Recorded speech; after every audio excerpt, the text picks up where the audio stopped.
स्वर्ग सिधार चुकी थी।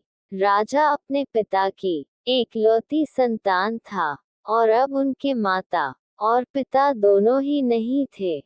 समय समय पर राजा का राज्य के सबसे पुराने और वफादार मंत्री काशीराम मार्गदर्शन किया करते थे और राजा अपने राज्य के सबसे पुराने मंत्री काशीराम को ही सब कुछ मानता था।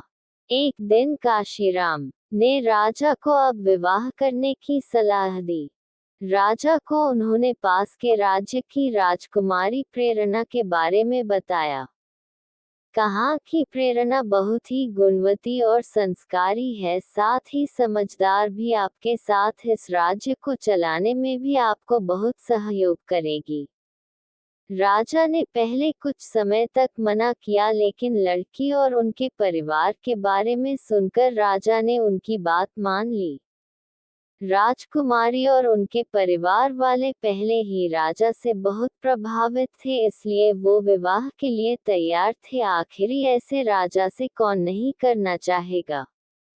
बड़ी धूमधाम के साथ राजा की शादी हो गई। शादी के बाद प्रेरणा इस राज्य में आ गई।